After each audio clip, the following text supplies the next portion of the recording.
नमस्कार, आप देख रहे हैं राष्ट्र प्रथम और मैं हूं आपके साथ में शोभित पाठक। रुक करते हैं महत्वपूर्ण सुर्खियों पर।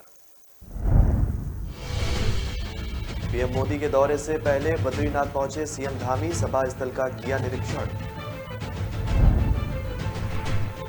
डंपिंग जोन की भूमि पर अतिक्रमण की जांच जिला अधिकारियों को सौंपी गई। बाबा केदार के सहारे चल रही केदारनाथ धाम में हेली सेवा, हादसे के पीछे सामने आई बड़ी वजह। ग्लेशियर जाने वाले ट्रैकरों को साथ लाना होगा, अपना कूड़ा नहीं लाए तो लगेगी हजारों रुपए की चौपट। और उत्तराखंड में दिवाली पर ड्यूटी करने वाले रोडवेज कर्मचारियों को मिलेगी प्रोत्साहन राशि, आदेश जारी। अब खबरें विस्तार से। बीते 8 साल की तरह इस बार भी प्रधानमंत्री नरेंद्र मोदी सैनिकों के साथ दिवाली मनाएंगे और इस क्रम में प्रधानमंत्री शुक्रवार को केदारनाथ जाएंगे। सैनिकों के साथ दिवाली मनाने से पूर्व पीएम केदारनाथ और बद्रीनाथ का दर्शन भी करेंगे। वहीं राज्य के मुख्यमंत्री पुष्कर सिंह धामी बद्रीनाथ पहुंचे। मुख्यमंत्री पुष्कर सिंह धामी ने बद्रीनाथ धाम के माना स्थित सभा स्थल का निरीक्षण किया। इसके बाद धामी ने बद्रीनाथ में चल रहे कार्यों का निरीक्षण भी किया। उन्होंने कहा कि धाम के मास्टर प्लान पर तेजी से काम चल रहा है और इसको पूरा करने का लक्ष्य दिसंबर 2023 तक रखा गया। पीएम माना गांव जाएंगे और स्थानीय लोगों से मिलकर जनसभा को संबोधित करेंगे। गौरतलब है कि प्रधानमंत्री बनने के बाद मोदी ने हर दिवाली सैनिकों के साथ मनाई है। उत्तराखंड दौरे के क्रम में पीएम इसी शुक्रवार को केदारनाथ जाएंगे और यहां सबसे पहले केदारनाथ में चल रहे विकास योजनाओं की समीक्षा भी करेंगे। इसी दिन केदारनाथ का दर्शन करने के बाद पीएम बद्रीनाथ के लिए रवाना होंगे। शुक्रवार की रात बद्रीनाथ में बिताने के बाद पीएम शनिवार को तड़के बद्रीनाथ का दर्शन करेंगे। दर्शन के बाद पीएम बद्रीनाथ मास्टर प्लान के तहत किए जा रहे कार्यों की समीक्षा भी करेंगे।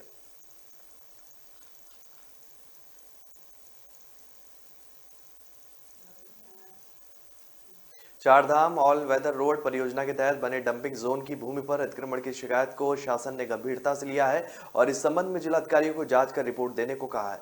कुल 889 किलोमीटर लंबी चारधाम ऑल वेदर सड़क परियोजना के तहत अभी तक 350 डंपिंग जोन विकसित हुए हैं और इनमें से 95,244 वर्ग मीटर भूमि विकसित हुई है। इनमें से 54 डंपिंग जोन को विभिन्न योजना, होटल, पार्किंग, लॉन्ज, रेस्टोरेंट, शौचालय और पर्यटन से जुड़ी गतिविधियों के लिए उपयुक्त पाया गया है। राज्य की ओर से केंद्र सरकार को डंपिंग जोन की भूमि को राज्य को सौंपने की मांग की जा रही है। पिछले दिनों नई दिल्ली में केंद्रीय सड़क परिवहन एवं राजमार्ग मंत्री नितिन गडकरी के सम्मुख मुख्यमंत्री पुष्कर सिंह धामी यह मुद्दा उठा चुके हैं। संभव है कि आने वाले दिनों में राज्य को भूमि हस्तांतरण की सहमति मिल जाए, लेकिन चिंता का विषय यह है कि इससे पहले ही इस भूमि पर अतिक्रमण होने लगा है। प्रमुख सचिव लोनी आर.के. सुधांशु की ओर से इस संबंध में जिलाधिकारियों को पत्र भेजकर जांच के लिए कहा गया।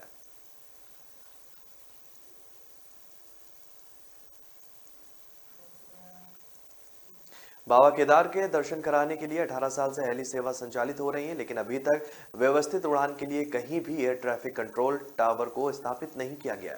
जबकि पिछले 6 वर्षों में भारतीय सेना का MiH-26 चिनूक हेलीकॉप्टर भी यहां लैंड कर चुके हैं। समुद्र तल से 11,750 फीट ऊंचाई पर स्थित केदारनाथ 3 तरफा पहाड़ियों से घिरा हुआ है। सिर्फ केदारनाथ वाला क्षेत्र जो वी आकार का है और यही केदारनाथ पहुंचने का एकमात्र रास्ता भी है। मंदाकिनी नदी का स्पान काफी कम होने के कारण दोनों तरफ ऊंची पहाड़ियां हैं, जिससे घाटी बहुत ही सक्रिय है। साथ ही यहाँ मौसम का मिजाज कब खराब हो जाए यह कहना मुश्किल होता है। चटक धूप के बीच पल भर में पहाड़ियों की ओर से बादलों का झुंड कोहरे की चादर में पूरे क्षेत्र में फैल जाता है और कई 50 मीटर तक भी साफ दिखाई नहीं देता। हालत यह भी बन जाती है केदारनाथ के हेलीपैडों से लेकर केदारनाथ हेलीपैड पर हेली कंपनियों के कर्मचारी अपने अपने हेलीकॉप्टरों की उड़ान के लिए रंग बिरंगी झंडी लगाकर हवा की दिशा और दबाव का अनुमान लगाते हैं। केदारनाथ के लिए 18 वर्ष पूर्व 2004 में जो है केदारनाथ के लिए पहली बार हेलीकॉप्टर सेवा शुरू की गई थी। जून 2013 की आपदा के बाद केदारनाथ यात्रा को सरल व सुलभ बनाने के लिए धरातल पर रत्ती भर इंतजाम नहीं हुआ। केदारनाथ में हवा की दिशा और दबाव में कोई भी जानकारी नहीं मिल पाती है, जिससे दुर्घटना का खतरा लगातार बना रहता है। हैरत यह है कि बीते 1 दशक में केदारनाथ क्षेत्र में हेलीकॉप्टर क्रैश होने व तकनीकी खराबी की 10 घटनाओं के बाद भी युगांडा और उत्तराखंड सरकार गंभीर नहीं है।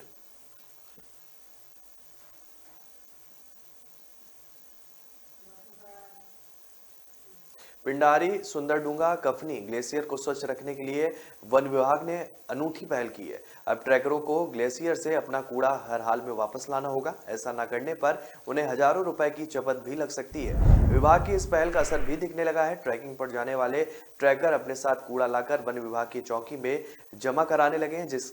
जिले के ट्रैकिंग रूटों पर हर साल देश और विदेश के ट्रैकर आते हैं और स्थानीय लोग भी मवेशियों के चुगान आदि कार्यक्रमों के लिए ट्रैकिंग रूटों पर जाते हैं। इसके साथ ही जरूरी सामान ले जाने से ग्लेशियरों में काफी कूड़ा जमा हो जाता है और इसके सफाई के लिए विशेष अभियान भी चलाना पड़ता है। इस समस्या को सुलझाने के लिए वन विभाग ने अब ट्रैकरों के लिए स्वच्छता सुरक्षा शुल्क का प्रावधान किया है। ग्लेशियर रेंज के रेंजर शंकर दत्त पांडे कहते हैं कि ट्रैकिंग पर जाने वालों से सुरक्षा शुल्क के रूप में वन विभाग के नाम पर डिमांड ड्राफ्ट 15 सितंबर से जमा करवाया जा रहा है। स्थानीय ट्रैकरों के लिए यह शुल्क 2000 देसी पर्यटकों और ट्रैकरों के लिए 5000 और विदेशियों के लिए 10,000 रुपए है। सभी ट्रैकरों से अपना कूड़ा साथ लाने की अपील की जा रही है।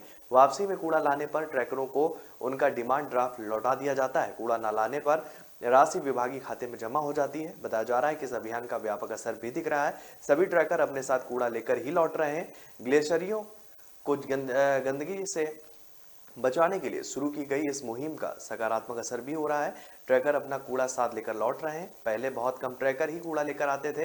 वन विभाग की चौकी में ट्रैकरों का कूड़ा जमा कराकर निस्तारण के लिए कमकोट नगर पंचायत के सुपुर्द कर दिया जाता है।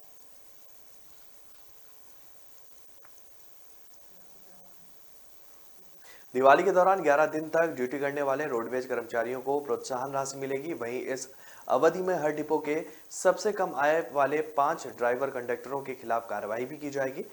उत्तराखंड परिवहन निगम ने ड्राइवर कंडक्टर व कर्मचारियों के लिए दिवाली प्रोत्साहन योजना जारी कर दी है और इसके तहत 20 अक्टूबर से 31 अक्टूबर तक केवल एक अवकाश लेकर 11 दिन काम करना होगा। मैदानी मार्गों पर रोजाना 250 और कम से कम 2750 किलोमीटर बस संचालन, मैदानी पर्वतीय यानी कि मिश्रित मार्गों पर रोजाना 200 और कम से कम 2200 किलोमीटर, पर्वतीय मार्गों पर रोजाना 180 और न्यूनतम 1980 किलोमीटर बस संचालन पर 1,000 रुपए की प्रोत्साहन राशि ड्राइवर व कंडक्टर को दी जाएगी। इस अवधि में कार्यशाला के तकनीकी कर्मचारियों को ड्यूटी पर करने पर 600 रुपए मिलेंगे। आउटसोर्सिंग कर्मचारियों को 500 रुपए, डिपो के संचालन से सीधे तौर पर जुड़े डीजल बैग चेकिंग कैशियर व समयपाल लिपिकों को 500 रुपए प्रोत्साहन राशि दी जाएगी। त्योहारों की मुख्य तिथि 22 अक्टूबर, 23 अक्टूबर, 29 अक्टूबर और 30 अक्टूबर को मैदानी मार्गों पर 1850, मिश्रित मार्गों पर 1400 और पर्वतीय मार्गों पर 1000 किलोमीटर बस संचालन पर ड्राइवर कंडक्टर को 1,000 रुपए अतिरिक्त राशि भी दी जाएगी।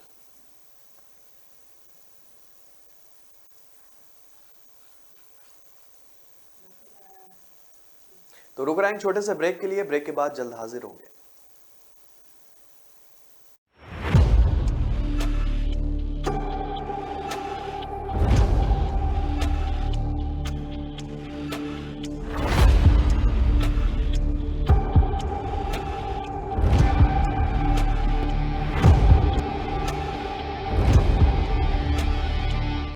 वंडर मसालों की रेंज है तैयार, जिन्हें है आपके ट्विस्ट का इंतजार। अमृतसरी छोले, मेरे वाले छोले। वंडर मसाला।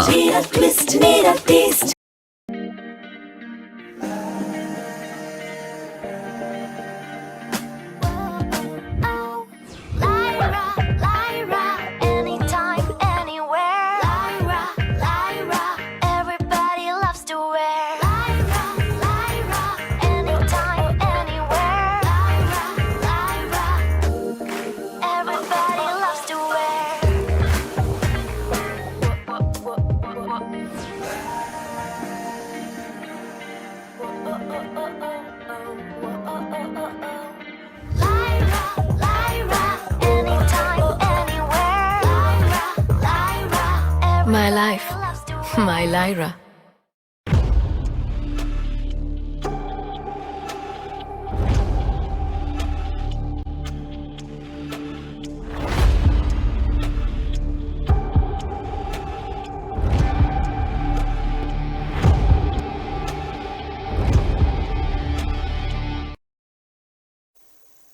ब्रेक के बाद फिर स्वागत है आपका। रुक करते हैं आगे की खबरों पर। नैनीताल में काठ गोदाम से 10 किलोमीटर अपस्ट्रीम में गोला नदी पर प्रस्तावित जमरानी बांध परियोजना के निर्माण का रास्ता अब साफ हो गया है। परियोजना को प्रधानमंत्री कृषि सिंचाई योजना में शामिल किए जाने पर स्वीकृति प्रदान की गई है। मुख्यमंत्री पुष्कर सिंह धामी, भाजपा के प्रदेश अध्यक्ष महेंद्र भट्ट ने इसके लिए प्रधानमंत्री नरेंद्र मोदी और केंद्रीय जल शक्ति मंत्री गजेंद्र सिंह शेखावत का आभार व्यक्त किया है। सिंचाई सचिव हरिचंद्र शेमवाल ने बताया कि मंगलवार को केंद्रीय सचिव जल संसाधन की अध्यक्षता एवं नीति आयोग व केंद्रीय जल आयोग के अधिकारियों की उपस्थिति में बैठक हुई। स्क्रीनिंग कमेटी की बैठक में तय किया गया कि परियोजना के धन आवंटन के लिए जल शक्ति मंत्रालय की ओर से वित्त मंत्रालय केंद्र सरकार प्रस्ताव भेजा जाएगा। उन्होंने बताया कि उत्तराखंड के नैनीताल जिले में काठगोदाम से 10 किलोमीटर अपस्ट्रीम में गोला नदी पर जमरानी बांध का निर्माण प्रस्तावित है। परियोजना से 1.5 लाख हेक्टेयर भूमि को सिंचाई की सुविधा मिलेगी। इसके साथ ही हल्द्वानी शहर को वर्षभर 42 MCM पेयजल उपलब्ध कराया जा सकेगा। परियोजना से 63 मिलियन यूनिट का उत्पादन भी हो सकेगा। सचिव ने कहा कि निवेश की मंजूरी मिलने के बाद जमरानी बांध परियोजना पर शीघ्र पुनर्वास सहित निर्माण कार्यों को शुरू किया जाएगा। 10 जून 2022 को जल शक्ति मंत्रालय की ओर से जमरानी बांध परियोजना के लिए प्रधानमंत्री कृषि सिंचाई योजना के तहत 2584.10 करोड़ रुपए की सैद्धांतिक स्वीकृति भी दी गई थी। राज्य को इसमें 10% अंशदान देना होगा और केंद्र सरकार 90% धनराशि खर्च करेगी।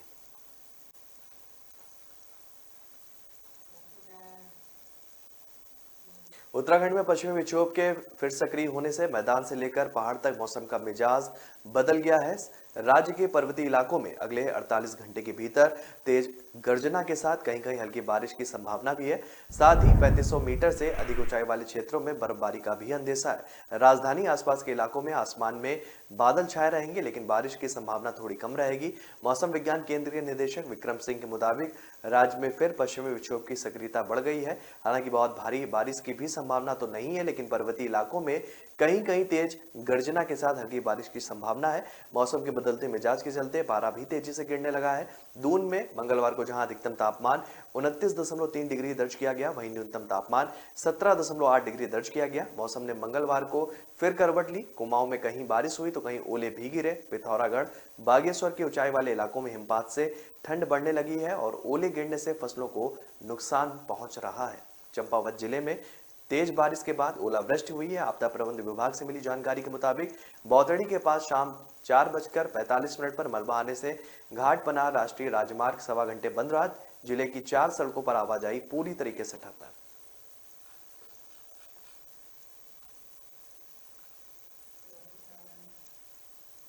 विदेशों में भारतीय दूतावासों के राजदूतों का प्रतिनिधि मंडल हरिद्वार भ्रमण पर पहुंचा। सिडकुल स्थित एक होटल में 8 देशों से तैनात राजदूतों ने आकांक्षी जनपद की दृष्टि से हरिद्वार के अधिकारियों के साथ बैठक भी की। प्रतिनिधि मंडल में Sweden, France, Tajikistan, Panama, Brunei, Kenya, Algeria, Slovenia में भारत के राजदूत भी शामिल थे। राजदूत उत्तराखंड के आकांक्षी जिलों के भ्रमण पर आए। मुख्य विकास अधिकारी प्रतीक जैन ने आकांक्षी जनपद में हेल्थ एवं न्यूट्रिशन, शिक्षा, कृषि आदि क्षेत्रों में किए जा रहे विभिन्न कार्यों की विस्तृत जानकारी दी है। सीडीओ ने हेल्थ एवं न्यूट्रिशन के क्षेत्र में बच्चे के जन्म से लेकर विभिन्न चरणों में टीकाकरण, जच्चा बच्चा की विभिन्न योजनाओं में केयर, स्वास्थ्य क्षेत्र में आशा, एएनएम, डॉक्टरों की भूमिका की जानकारी दी है।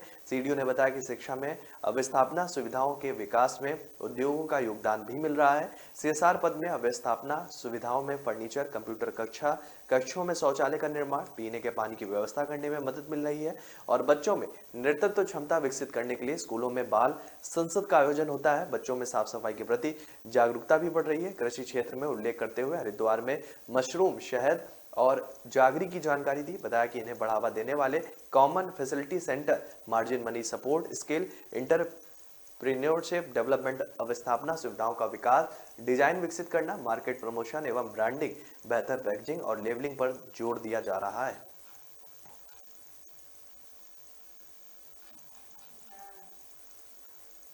यमुनोत्री हाईवे पर शाम एक कार खाई में गिर गई। कार में 2 लोग सवार बताए गए। सूचना पर पुलिस और एसडीआरएफ की टीम भी मौके पर पहुंचकर घायलों को उन्होंने बाहर निकाला। जानकारी के अनुसार हादसे में दोनों लोग सतीश पुत्र हरिमोहन निवासी रटाचट्टी व चालक देवेंद्र नेपाली घायल हो गए हैं। एक व्यक्ति की हालत गंभीर बनी हुई है, जिसे इलाज के दौरान बड़कोड़ अस्पताल लाया गया। पर्यटन नगरी मुनस्यारी आ रहे बंगाली पर्यटकों की कार नई बस्ती के पास अनियंत्रित होकर 200 मीटर खाई में गिर गई, जिसमें 5 बंगाली पर्यटकों को हल्की चोटें आई हैं। स्थानीय लोगों और पुलिस ने घायलों को रेस्क्यू कर मुनस्यारी अस्पताल पहुंचाया। यहां प्राथमिकी उपचार के बाद उन्हें छुट्टी दे दी गई। बंगाली पर्यटक थल मुनस्यारी सड़क होते हुए मुनस्यारी घूमने के लिए आ रहे थे और दुर्घटना में पश्चिम बंगाल के सुबोजीत साहा, मोमिता साहा, सायंत चटर्जी, शोहिक साहा और नवनीता साहा को हल्की चोटें भी आई हैं।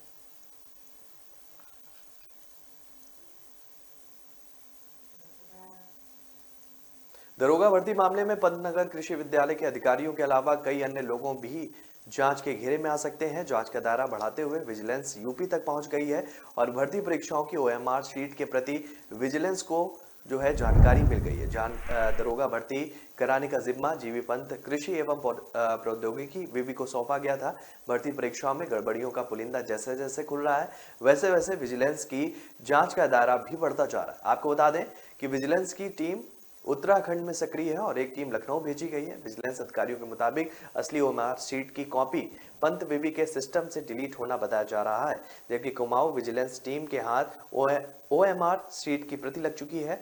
विजिलेंस को कई ऐसे तथ्य भी मिले हैं जिनके आधार पर कई अन्य लोगों भी जांच के घेरे में आ गए हैं।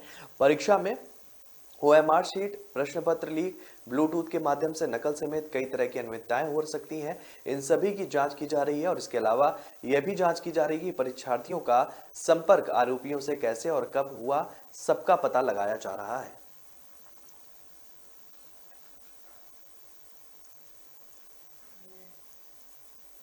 तो रुक रहे हैं छोटे से ब्रेक के लिए। ब्रेक के बाद जल्द हाजिर होंगे।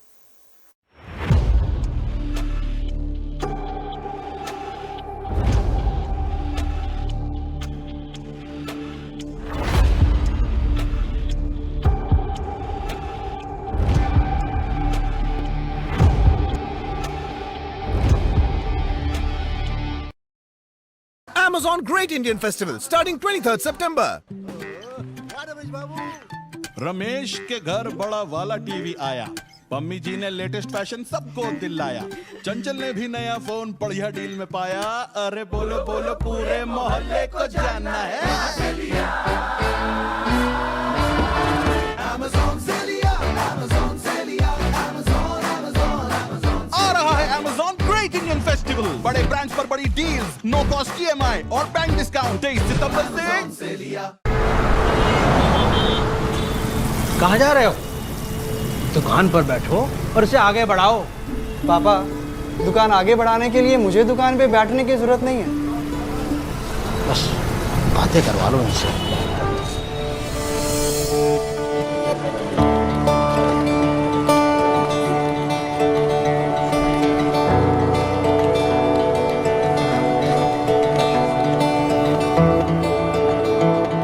थोड़ा सा ऊपर आओ।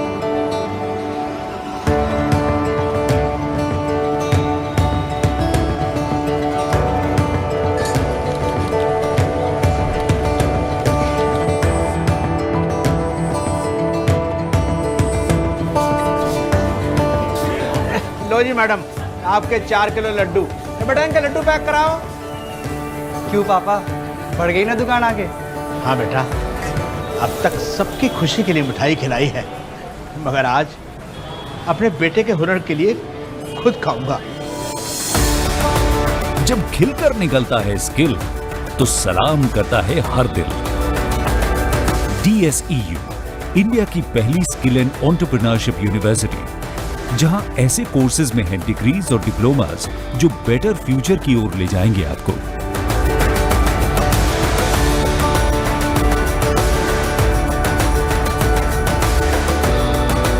तो एडमिशन के लिए अप्लाई कीजिए। स्किल है तो नहीं कुछ मुश्किल है।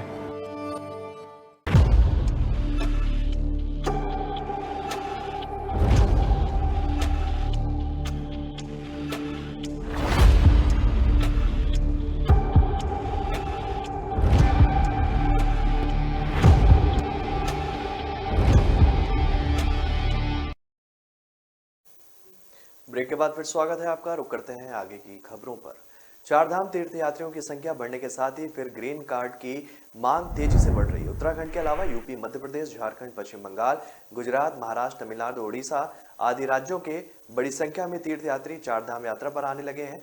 यात्रियों की संख्या बढ़ने के साथ ही चारधाम यात्रा पर जाने वाली गाड़ियों की संख्या तेजी से बढ़ी और इसके साथ ही ग्रीन कार्ड की भी मांग बढ़ रही। परिवहन विभाग के अधिकारियों की माने तो फिलहाल ऋषिकेश में प्रतिदिन 100 के करीब ग्रीन कार्ड बनाए जा रहे हैं। आरटीओ डीसी पटोई ने बताया कि फिलहाल चारधाम यात्रा पर जाने वाली गाड़ियों के लिए प्रस्थान को ग्रीन कार्ड बनाए जा रहे हैं, लेकिन उम्मीद है कि एक सप्ताह बाद तीर्थयात्रियों की संख्या और तेजी बढ़ेगी। ऐसे में न सिर्फ गाड़ियों की संख्या बढ़ने की संभावना है वरन ग्रीन कार्ड की मांग भी तेजी से बढ़ेगी। यात्रा पर जाने वाली गाड़ियों के लिए ग्रीन कार्ड बनाने में दिक्कत ना हो, इसके लिए ऋषिकेश में पर्याप्त संख्या में कर्मचारियों की तैनाती कर दी गई है। जरूरत के मुताबिक अतिरिक्त कर्मचारी तैनात किए जाएंगे। यात्रा पर जाने वाली सभी गाड़ियों को ग्रीन कार्ड उनका कार्ड बनाया जाता है ताकि यह सुनिश्चित किया जा सके कि यात्रा पर जा रही गाड़ी तीर्थयात्रियों के लिए सुरक्षित है या नहीं। साथ ही गाड़ियों में तीर्थयात्रियों की संख्या का भी पता लगाने के साथ ही यह आंकड़ा जुटाया जाता है कि दूसरे राज्यों में कितने तीर्थयात्री चार धाम की यात्रा में आ रहे हैं।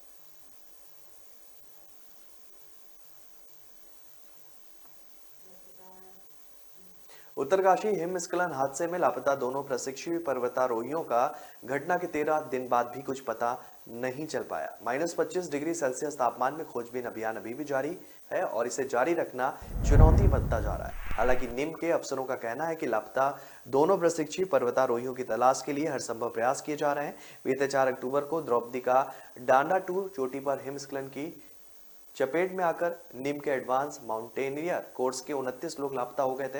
हादसे के बाद 27 लोगों के शव खोजकर उनके परिजनों को सौंपे जा चुके हैं। वहीं सेना में लेफ्टिनेंट कर्नल दीपक वशिष्ठ और नौसेना में नाविक विनय पवार लापता है। निम के प्रधानाचार्य कर्नल अमित विष्णु ने लापता लोगों की तलाश के लिए निम और हाई एल्टीट्यूड वारफेयर स्कूल के सदस्य संयुक्त टीम रेस्क्यू ऑपरेशन में लगी हुई है। क्रेवास के साथ आसपास के संभावित क्षेत्र में हर दिन खोजबीन की जा रही है। बताया जा रहा है कि क्रेवास में -25 डिग्री तापमान में लापता की खोजबीन चुनौतीपूर्ण रहा है। डूब जाने के बाद बहुत ज्यादा ठंड होने से वहां खड़ा होना भी संभव नहीं हो पाता है। बावजूद इसके भी टीम चुनौती का सामना करते हुए रेस्क्यू अभियान जारी रखे हुए हैं। वहीं हादसे में लापता विनय पवार का बड़ा भाई दीपक पवार भी अपने भाई का पिछले 10 दिनों से इंतजार कर रहा है।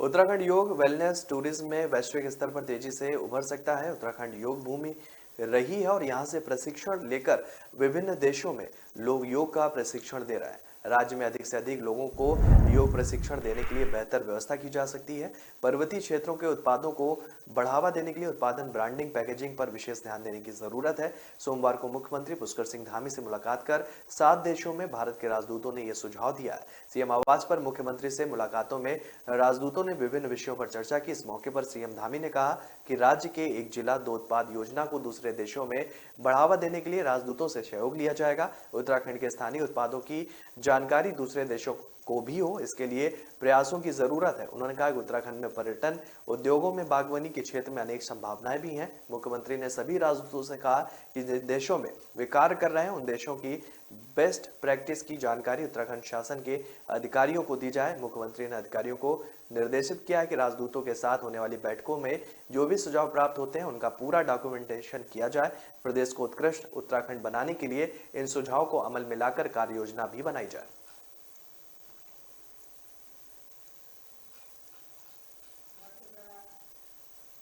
तीन दिवसीय प्रवास पर आए भाजपा के राष्ट्रीय महामंत्री कैलाश विजयवर्गीय ने धामी सरकार की पीठ थपथपाई है। उन्होंने कहा है कि बूथ स्तर पर उन्हें अच्छा फीडबैक मिला है। सरकार के विभिन्न घटनाओं पर तेजी से एक्शन लेकर जनता के बीच अपना भरोसा उन्होंने कायम किया है। उत्तराखंड प्रवास के अंतिम दिन पत्रकारों से वार्ता करते हुए कैलाश विजयवर्गीय ने कहा कि राज्य सरकार व संगठन आपसी तालमेल से प्रदेश के विकास के लिए बेहतर काम कर रहे हैं। उन्होंने कहा कि आज मोदी सरकार में केंद्र से आया 1 रुपए भी सीधे लाभार्थी तक पहुंच रहा है, जो हमारी नियत व नीति का प्रमाण है। उन्होंने बूथ मंडल स्तर तक के कार्यकर्ताओं से सरकार व पार्टी के कामों की जानकारी ली है। आम जनता तक केंद्र व राज्य सरकार की योजनाओं का लाभ पहुंच रहा है। वह इस प्रवास के लिए एक रिपोर्ट पार्टी के राष्ट्रीय अध्यक्ष को भी सौंपेंगे। इस मौके पर पार्टी के प्रदेश अध्यक्ष महेंद्र भट्ट, प्रदेश महामंत्री खिलेन्द्र चौधरी, प्रदेश मीडिया प्रभारी मनवीर सिंह चौहान, प्रदेश मंत्री आदित्य चौहान, सुरेश जोशी, विभिन्न कैथोला भी मौजूद रहे।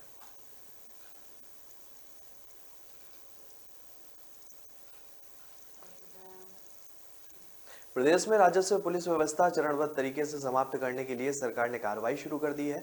6 माह के भीतर राजस्व पुलिस क्षेत्र में 6 थानों और 20 चौकियों में रेगुलर पुलिस की तैनाती कर दी जाएगी। सोमवार को सुप्रीम कोर्ट में इस मामले की सुनवाई में सरकार ने मंत्रिमंडल में लिए गए फैसले को रखा, जिस पर सुप्रीम कोर्ट ने 6 माह के भीतर रेगुलर की तैनाती करने का निर्देश दिया। सोमवार को सचिवालय में कानून व्यवस्था की वीडियो कॉन्फ्रेंसिंग के जरिए समीक्षा करते हुए अपर मुख्य सचिव राधा रतूड़ी ने कहा कि 6 माह के भीतर राजस्व पुलिस के कार्यों का हस्तांतरण रेगुलर पुलिस को किया जाएगा। पहले चरण में 6 थानों और 20 चौकियों में रेगुलर पुलिस की तैनाती होगी। उन्होंने सभी जिलाधिकारियों और वरिष्ठ पुलिस अधीक्षकों को इस संबंध में जल्द से जल्द विस्तृत प्रस्ताव भेजने का निर्देश भी दिया है। साथ ही प्रशासन को प्रोएक्टिव मोड पर कार्य करने को कहा है। उन्होंने कहा कि प्रदेश में कानून व्यवस्था के लिए पुलिस व प्रशासन में हर स्तर का अधिकारियों की जिम्मेदारी तय की जाएगी। उन्होंने उच्च अधिकारियों को अधीनस्थ स्तर पर प्रभावी निगरानी के निर्देश दिए हैं। आगामी त्योहारों को देखते हुए जिलाधिकारी व पुलिस अधीक्षकों को आपराधिक तत्वों पर निगरानी, शहरों की ट्रैफिक व्यवस्था मजबूत करने, पार्किंग, आगजनी की घटनाएं रोकने, पटाखों की बिक्री के लिए SOP जारी करने का भी निर्देश दिया।